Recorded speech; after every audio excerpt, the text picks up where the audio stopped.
The best game of the year last season. I don't think I'm going out on a limb here. Alabama, Georgia. The Tide took a 4-touchdown lead halfway through the second quarter. Georgia slowly working its way back, taking the lead with 2.5 minutes left in the game.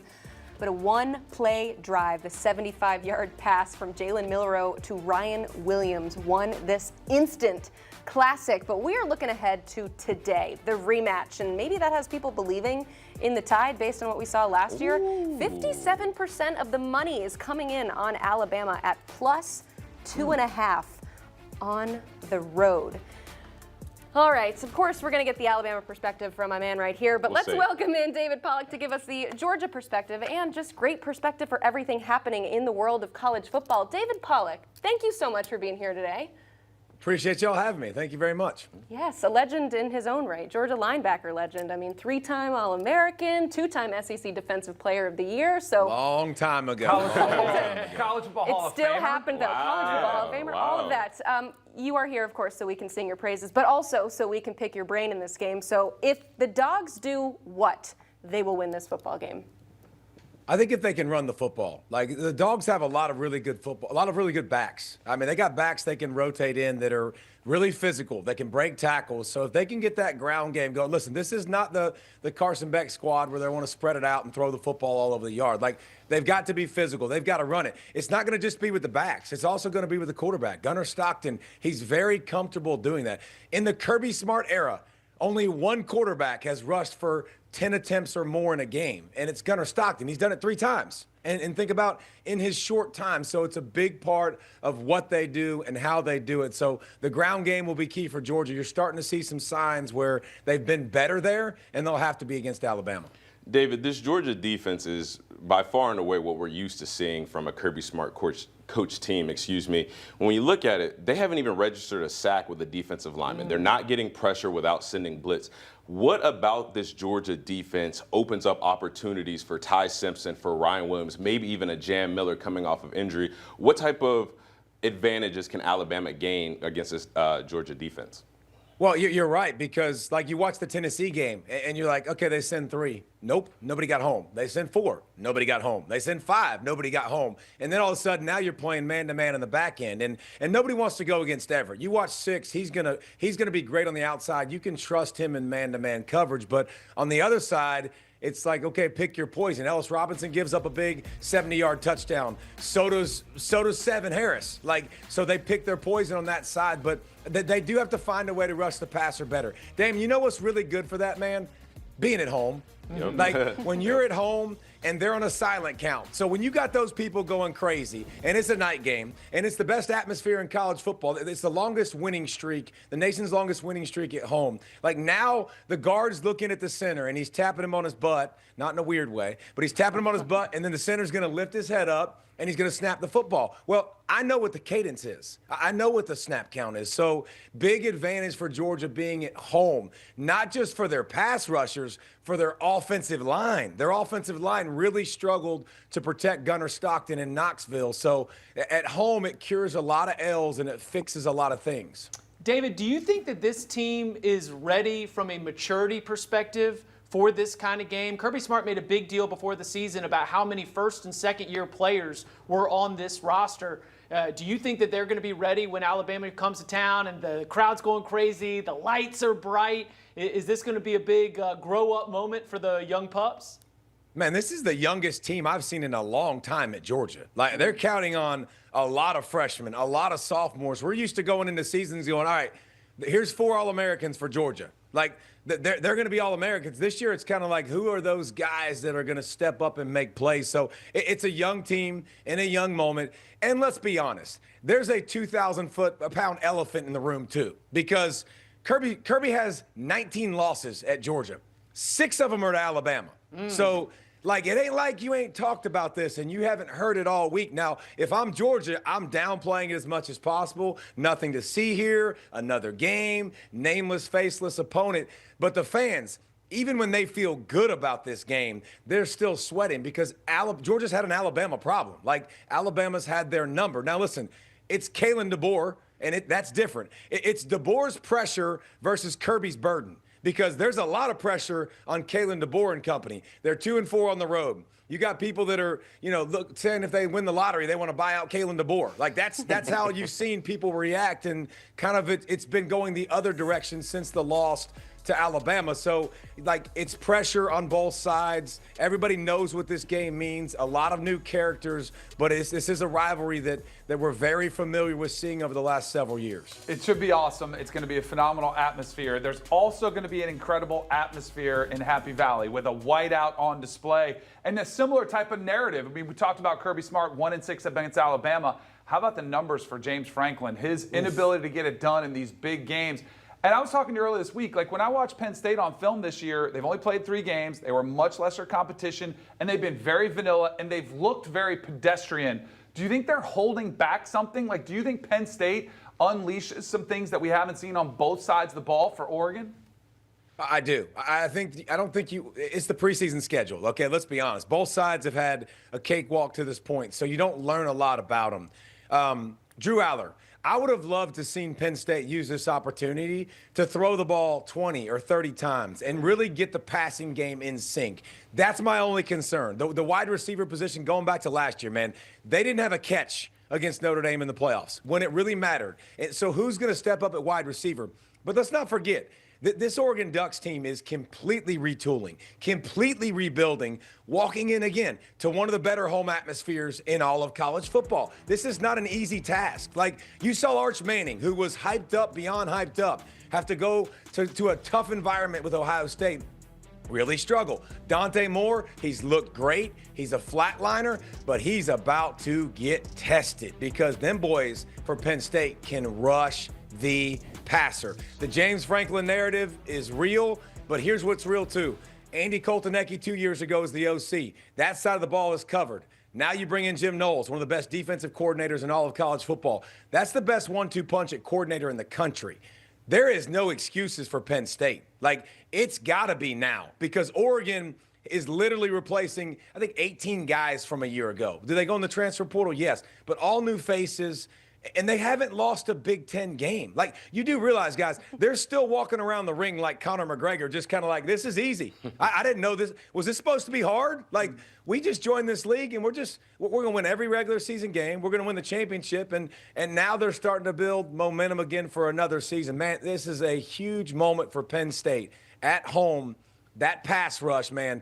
We're going to find out about Dante Moore in Oregon as well. Well, if we're looking at Penn State, we've obviously been very critical of James Franklin and Drew Aller at the quarterback position. But, David, you play linebacker. You know what it's like to face a team that has a great running attack like Penn State. And they've got a two-headed monster in the backfield in Katron Allen and Nicholas Singleton. How can that be a weapon for this Penn State team against Oregon to take pressure off of Drew Aller and not expose him to having to make the big plays?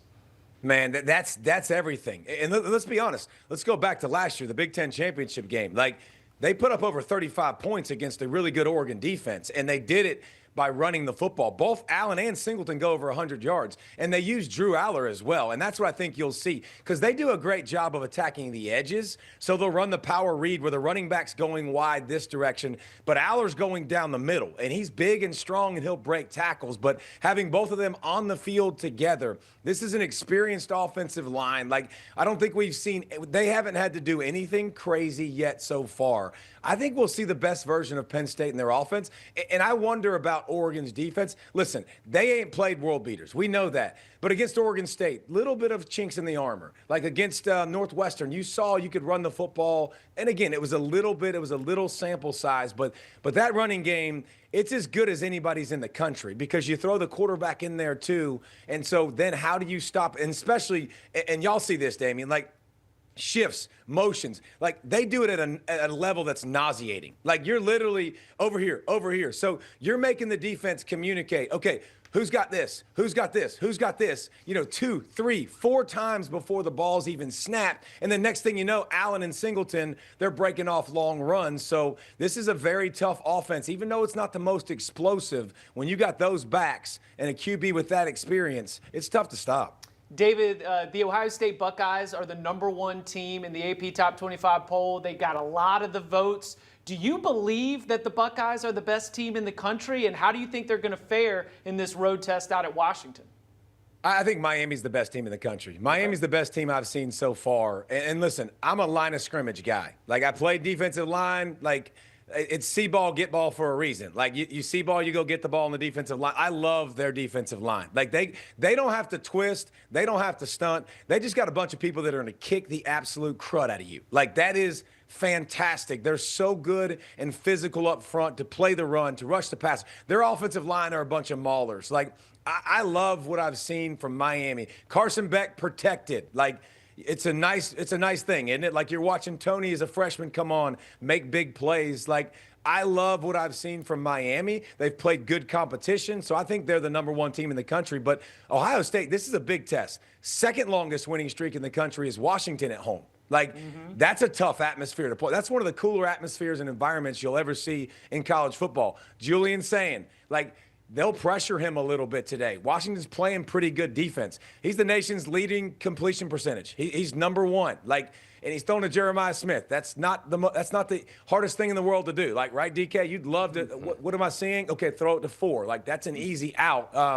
They got Bo Jackson toting the rock, but Washington can score. And when I look at Ohio State, and you look at how many points they haven't even allowed 16 points in 3 games this season. They'll give up over that today. Like, this Washington offense is explosive, very explosive, but the defense for Ohio State has been dominant. This is their first test, I think, against a really good offense. This could change my mind, Chip, about who's the #1 team in the country. They go dominate Washington, I have no problem saying Ohio State's the best team in the country. Totally agree. This is a huge test for him. I think the thing that's interesting about this game is Damon Williams, the quarterback for Washington. We've seen a trend. I mean, guys that played like me would not have survived in today's game. You have to be able to run. You can't just sit back there like a statue in the pocket. But from a defensive standpoint, we heard Mateer talk about after they beat Michigan, the +1 run game. How much of a bind does that put on defenses? And if it's not designed run game, when nothing's there, you have an electric runner, a weapon in the backfield. How much pressure does that put on the defense? And see, that's the most important part, Danny, because, like, the +1 is something. Like, that's so instead of the quarterback handing the football off and now he's standing there, like, he's running it. So that back now can go lead block. That's what the +1 is for all the fans at home. Like, so you get another blocker, you get an extra blocker. But here's the thing that's super annoying, man. I can devise any defensive scheme to stop the best players in the country. Absolutely, the best QBs. But you know what's really hard is when I stop the first read or the second read, and then all of a sudden he scrambles and he runs around, and now we're playing backyard football. That's the hardest thing. And then guess what? They get an extra first down, and then you got to play another 3 downs. You got to play another 3 downs. But it's not just him, man. Like, Coleman in the backfield, that's like tackling a tree stump. Like, that's like Michael Turner, man. Like, those legs and butt, like, he is thick. He is going to break tackles. So you get Williams who can run it, Coleman who can run it, Boston at wide receiver out wide. There might not be a better trio on offense in the country. Like, they've been doing nothing but scoring touchdowns, putting up great possessions. I think 8 out of 9 possessions in a game, they scored touchdowns. Their defense has been physical, stopping the run, which will be a big test against Ohio State. Like, I'm not going to be surprised if Washington puts up a bunch of points and is in this football game, because I think they should be ranked. I think it's a travesty that they're not ranked. David, I do want to dissect one thing that you said, and we talked about Washington's defense, and they are playing well, but they're allowing a little over 200 yards a game through the air in the passing game. So what do you think, what kind of opportunity does this open up for not only Julian Sand, but for Jeremiah Smith, who's going to be going up against long, rangy corners, 6'4". Yes. But we've talked a lot about, the Heisman odds and where people are rising, where people are falling, the John Mateer injury. Well, if Jeremiah Smith has a big game, I don't see why his name couldn't be at the top of the Heisman favorite list. No, and Jeremiah Smith's the boogeyman. I mean, like, I don't get it. You're not supposed to come out of high school like looking like that. Every draft analyst that you talked to said he would have been a top 10 pick a year ago. Like, that doesn't happen. To be 6'4", to be 220 pounds, to run 4.4 and cut and catch, like, it's not human. And so, like, how do you handle that and dictate to him? How do you choose to double him?